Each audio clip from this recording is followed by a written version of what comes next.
A Copa do Mundo de 2014 foi, depois do Penta, a melhor colocação do Brasil em uma Copa do Mundo. Junto com aquele fracasso diante da Alemanha, a gente vai tentar remontar aquela seleção brasileira e tentar achar alguns erros nas escolhas do técnico Luiz Felipe Scolari. Nesse vídeo a gente vai conversar sobre aquela seleção e o que poderia ter acontecido naquela Copa do Mundo disputada no Brasil em 2014, logo depois da vinheta. Pra assinar uma obra de arte na Vila Belmiro. Esse Romero. Fala aí, seus Cachorro. beleza? Eu sou o Edu e nesse vídeo a gente vai conversar sobre a seleção brasileira de 2014, aproveitando que o vídeo sobre a Copa do Mundo de 2010 deu muita visibilidade, deu muitos views, né? Vocês gostaram bastante, então eu vou tentar fazer releituras de alguns mundiais. É óbvio que a maioria das vezes o Brasil não vai ganhar a Copa do Mundo, né? A gente não pode tratar tudo como um fracasso, mas a gente pode revisitar outras Copas do Mundo e tentar achar, né, possibilidades do Brasil ter vencido a determinada Copa ou não, tá? A gente vai só fazer um exercício de memória e tentar redefinir a seleção brasileira naquela ocasião. Mas nem tudo é fracasso, nem toda vice é fracasso, nem todo terceiro colocado é fracasso, nem toda eliminação em quartas de final é fracasso. A gente vai conversar sobre isso, tá? Mas antes eu quero te convidar a conhecer a Poder Esportes, tá? A gente tem um bônus de 100% no primeiro depósito para quem fizer seu cadastro completo no primeiro link da descrição e colocar entre 50 e 300 reais. Aí você recebe seu bônus dobrado. Além de tudo isso, todos os dias lá no Instagram da Poder Esportes, eles dão alguns tokens de 20 reais gratuitamente para os seguidores, mas você precisa ser rápido para poder resgatar esses tokens. Então segue os caras lá na rede social deles, lá no Instagram, e já aproveita para poder resgatar. Seja rápido para resgatar esse token de 20 reais gratuitos que eles soltam lá todo santo dia, tá? Além de tudo isso, eles são super solícitos para suas dúvidas, para sanar as suas dúvidas, para te ajudar em qualquer auxílio, tá certo? E lembre que é para maiores de 18 anos, você tem que ser responsável, não colocar dinheiro importante em uma plataforma, e é um site de apostas onde você pode experimentar a emoção de vencer com a Poder Esportes, mas o risco de perder também existe, tá? Então não é renda extra. Coloque isso na sua cabeça antes de se envolver num site de apostas, beleza? Recado dado, vamos à seleção brasileira de 2014. Lembrando que o Brasil, na Copa de 2014, ele chegou muito embalado. Muito por conta da Copa das Confederações de 2013, onde o Brasil superou a Espanha, que era a atual campeã do mundo em 2010, vencendo na final com muita propriedade por 3-0, né? Um placar elástico, uma vitória fácil, um jogo de total domínio da seleção brasileira e que deixou bem esperançoso o torcedor da seleção, esperando que a Copa de 2014 pudesse trazer o Hexa para a seleção brasileira. Então a gente tem que entender a realidade do momento também. Havia muita empolgação por parte da torcida desde a chegada do Felipão substituindo o Mano Menezes. Mas a gente vai lá. Primeiro a gente tem que entender a Copa das Confederações. O Brasil chegou na Copa das Confederações com praticamente a base que foi para a Copa do Mundo, tá? Tiveram 7 jogadores diferentes entre a Copa das Confederações e a convocação final para a Copa do Mundo. Desses 7 que não foram para a Copa, depois eu vou listar os da Copa, eu vou citar aqui o Diego Cavalieri, que estava entre os 3 goleiros, perdeu a vaga para o Vitor. O Hever perdeu a vaga para o Henrique. O Fernando, volante, que era do Grêmio, teve aquele problema do caso Robson também. O Jean, que estava no Fluminense, também perdeu a vaga. O Jadson também perdeu a vaga, estava no São Paulo na época. E o Lucas Moura, que também estava entre os convocados e perdeu a vaga na época, tá bom? Mas o Brasil fez uma boa Copa das Confederações e aí, cara, a empolgação para um ano aconteceu. Qual foi a convocação para a Copa do Mundo de 2014? Os goleiros foram o Jefferson, goleiro do Botafogo. Eu vou falar a idade dos caras na época, tá? Na época que começava a Copa do Mundo. 31 anos de idade. O Júlio César, 34 anos de idade, goleiro do Toronto. Ele tinha saído do Queen's Park Rangers e foi para o Toronto na MLS. E o Vitor, goleiro do Atlético Mineiro, de 31 anos, tá? O Vitor, lembrando que tinha sido campeão da Copa Libertadores no ano anterior, em 2013. Laterais direitos, Daniel Alves, do Barcelona, com 31 anos. O Daniel Alves já tinha 31 anos naquela época. O Maicon, da Roma, com 32. Os laterais esquerdos, Marcelo, do Real Madrid, 26 anos. E Maxwell, do PSG, de 32 anos. Os zagueiros, Thiago Silva, do PSG, 29 anos de idade. Davi Luiz, do Chelsea, 27 anos de idade. Dante, do Bayern, de 30 anos de idade. E Henrique, do Napoli, de 27 anos de idade. Os meio-campistas: Fernandinho do Manchester City de 29 anos, Paulinho do Tottenham de 25 anos, Luiz Gustavo do Wolfsburg de 26 anos, Ramires do Chelsea de 27 anos, Oscar do Chelsea de 22 anos e Hernanes da Inter de Milão com 29 anos. E os atacantes: Hulk do Zenit de 27 anos, Fred do Fluminense de 30 anos, Neymar do Barcelona de 22 anos, William do Chelsea de 25 anos, Bernard do Shakhtar Donetsk de 21 anos e Jô do Atlético Mineiro de 27 anos. Eu vou falar a campanha do Brasil naquela Copa, tá? E vou falar depois os jogadores que poderiam ser convocados, que eram possíveis selecionáveis para a seleção naquela época, tá? Mas o Brasil estreou na Copa do Mundo 2014 vencendo a Croácia por 3-1, com um pênalti mandrake, inclusive em cima do Fred, que o Neymar converteu, né? O Brasil venceu a Croácia na estreia 3-1, Neymar foi eleito o melhor jogador da partida. Segundo jogo, o Brasil empatou com o México em 0-0 com uma excelente partida do Ochoa. O Brasil foi bem superior naquela partida, mas o Ochoa fechou o gol, né? O Brasil teve várias chances e o Ochoa simplesmente pegou tudo, foi eleito o craque da partida naquele empate. E depois o Brasil superou o Camarões por 4-1 na vitória e o Neymar foi eleito o melhor em campo novamente. Aí nas oitavas de final, que pra mim é um dos grandes problemas de quanto aquela seleção estava pilhada emocionalmente, o Brasil empatou com o Chile do Sampaoli em 1-1, quase tomou o gol, né, do Pinilla, que chutou a bola na trave pouco antes do jogo acabar, na prorrogação, já no final do segundo tempo da prorrogação, mas nos pênaltis, graças às defesas do Júlio César, o Brasil superou o Chile por 3-2. Foi um jogo bem nervoso, foi o jogo que o Thiago Silva chorou, foi o jogo que vários jogadores estavam chorando em campo, uma carga emocional muito forte, muito grande, né? Um peso que eu não entendia na época por que estava tão pesado o clima dentro daquela seleção, mas o fato é que isso aconteceu. Pelo que o jogo foi, de verdade, o Chile merecia passar, tá? O Chile, que sempre foi saco de pancadas da seleção brasileira, naquele jogo o Chile jogou melhor, merecia passar e desclassificar o Brasil já nas oitavas de final. Mas aí nas quartas de final o Brasil venceu a Colômbia por 2-1, né? Gols do Davi Luiz e do Thiago Silva. O Thiago Silva acabou recebendo o amarelo de suspensão no programa do Luciano Huck, Caldeirão do Huck, que hoje é o Caldeirão do Mion. No Caldeirão do Huck, né, parecia clima de velório, muita campanha e tal. E, obviamente, naquele momento, os jogadores da seleção brasileira também ficaram extremamente abalados emocionalmente. Tem o vídeo do Fred, né, descobrindo na entrevista que o Neymar estava fora da Copa do Mundo. Aquele rapaz do Fred acabou viralizando. O Fred que fez uma péssima Copa, inclusive, mas nem é o ponto aqui. E aí o Brasil vai pro jogo contra a Alemanha, que foi justamente aquele 7-1, extremamente pilhado naquele jogo, né, que começa até bem e depois o Brasil desanda, a Alemanha faz 5 gols rapidinho e tem o momento que o Brasil entra em campo com a camisa do Neymar, os jogadores segurando a camisa do Neymar e tal, dedicando pra ele o confronto e tal. O Brasil toma aquele 7-1, é aquele vídeo que o Davi Luiz chora para querer dar alegria pro povo dele, um Mineirão totalmente calado, sofrendo, chorando, um jogo muito triste de verdade, né? Mas assim, depois a gente começou a fazer galhofa, porque afinal foi a maior humilhação da história das Copas do Mundo. Não tem outro jogo que seja tão humilhante quanto a Alemanha 7-1 no Brasil, em pleno Mineirão no Brasil, tá? Depois o Brasil vai pro confronto de terceiro lugar contra a Holanda, totalmente desmembrado, né? O Felipão já entregou as contas aí e tomou um belo 3-0 da Holanda. Ah, inclusive, deixa eu soltar aqui. No jogo contra a Colômbia, o Brasil teve o Davi Luiz como melhor jogador.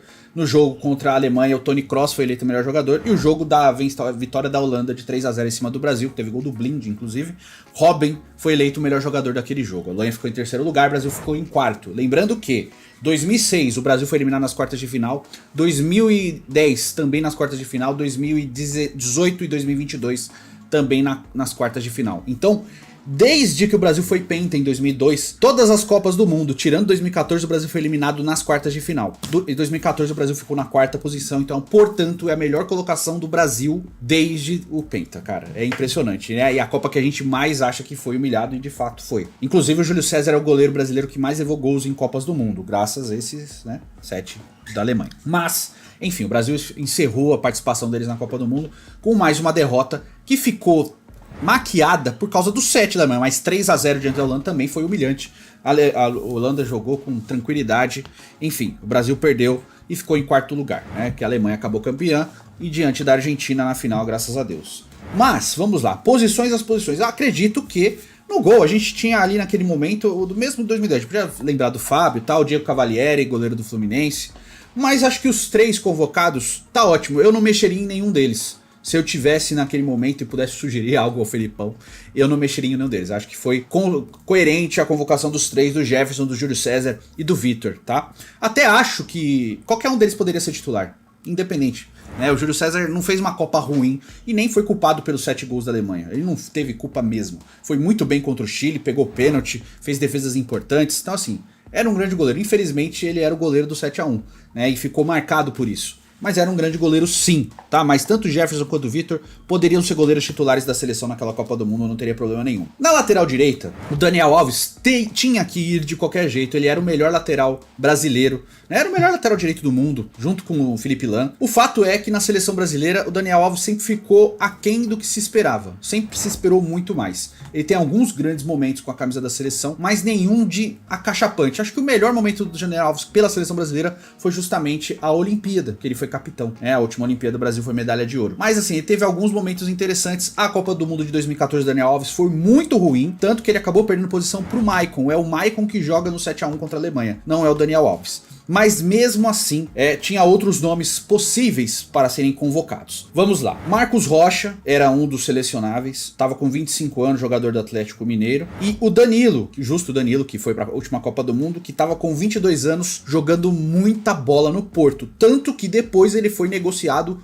com o Real Madrid. Então ele vivia grande fase durante aquela Copa do Mundo, antes da Copa do Mundo. Então, a minha escolha seria justamente o Danilo para ser reserva do Daniel Alves. Então eu iria de Daniel Alves e Danilo, tá bom? Lembrando que o Danilo naquele momento chutava falta, ele jogava também no meio de campo, ele podia ser um segundo volante, então ele era um jogador que cumpria mais funções. O Maicon já estava em queda técnica na Roma.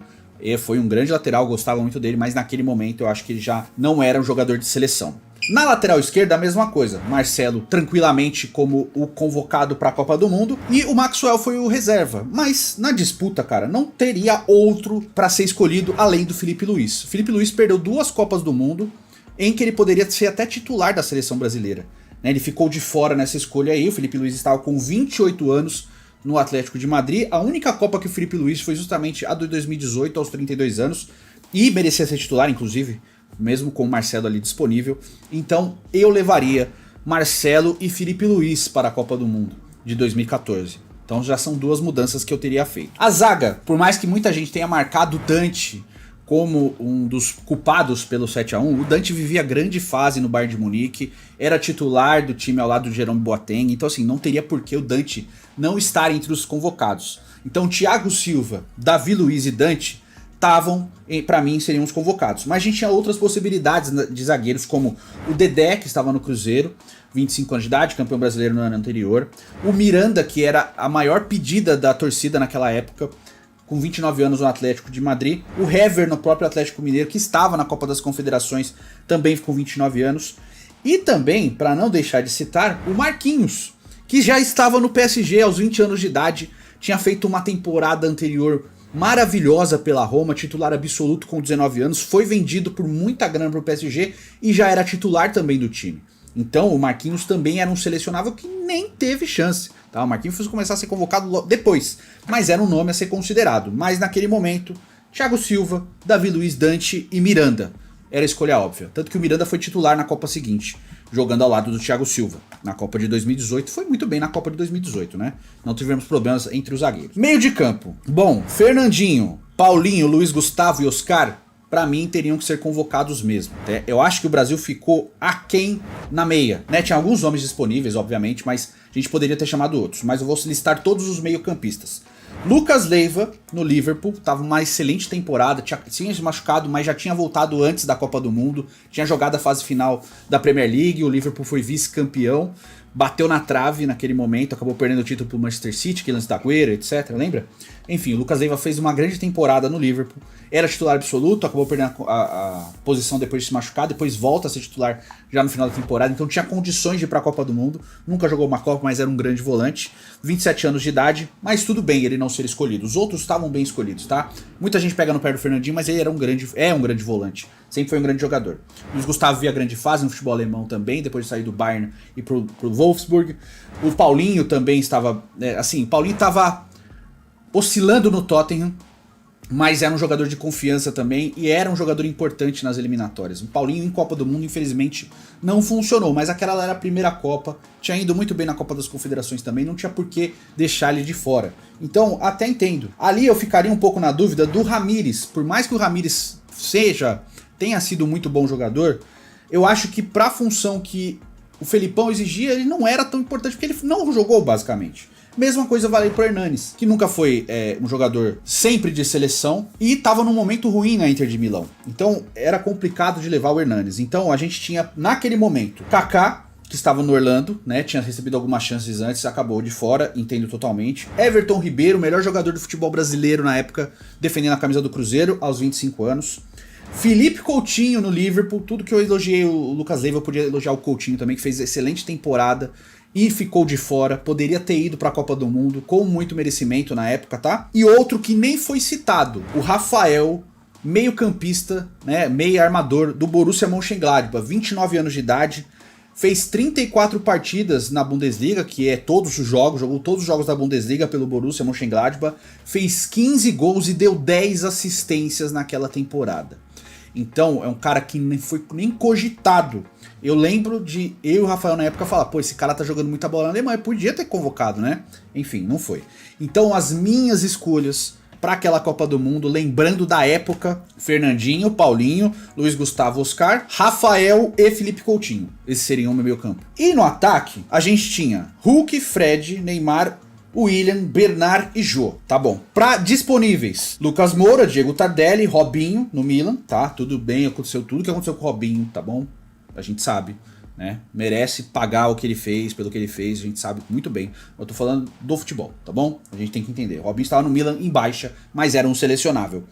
E Roberto Firmino, que era meia e atacante no Hoffenheim. Inclusive, trago os números do Firmino naquela temporada também, aos 22 anos. 33 jogos pelo Hoffenheim, 16 gols, 11 assistências. Então uma temporada tão boa quanto a do Rafael que eu citei. Poderia ter ido para a Copa do Mundo, inclusive foi uma conversa que a gente teve também na época. Lucas Moura não vinha em excelente fase do PSG, mas acho que era melhor que o Bernard, inclusive a carreira se mostra assim, estava com 21 anos, o Diego Costa do Atlético de Madrid estava com 25, Diego Tardelli com 29 no Galo, Robinho com 30 no Milan, tá bom?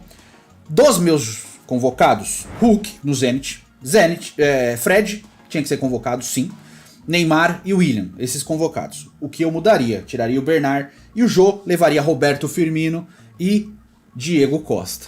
O problema aqui, Diego Costa, o Felipão, né, perguntado sobre, por que não o Diego Costa, um jogador interessante, tá muito bem no Atlético de Madrid, respondeu, tem o Fred e Jô, pra que eu vou querer o Diego Costa? O Diego Costa foi jogar a Copa pela Espanha, se naturalizou espanhol, enfim, virou jogador da seleção espanhola. O Brasil perdeu um grande atacante naquele momento, tá? Porque era um cara de 25 anos, poderia jogar mais 2 Copas tranquilamente, talvez uma terceira, o que acabou não indo nem pela Espanha, mas jogou as 2 Copas seguintes pela Espanha. Mesmo a seleção não indo bem, o Diego Costa era a referência técnica do comando de ataque. Então o Brasil perdeu uma grande chance de convocar um grande atacante, já que o Fred na Copa do Mundo ficou aquém, o Felipão não teve confiança suficiente para botar o Jô para jogar. Então ele poderia botar justamente o Diego Costa ou até o Firmino como uma alternativa. Então o que me incomoda muito em Copas do Mundo, às vezes, é que os técnicos eles resolvem levar certos jogadores que eles não têm confiança suficiente para botar em campo. Vide Tite na última Copa do Mundo, não tinha confiança suficiente para botar o Daniel Alves para jogar de lateral, ele preferia improvisar, entre aspas, o Militão. Quando ele poderia simplesmente ter levado o Militão para jogar na lateral, sendo reserva do Danilo imediato e jogar na zaga também, não teria problema nenhum. E ele poderia ter levado um jogador de uma outra função para vaga justamente do Daniel Alves, mas é aquela coisa, é meu parça, eu vou levar e tal, e às vezes quando você precisa, você não tem aquele jogador disponível porque você resolveu levar um pela amizade, e aí caga tudo.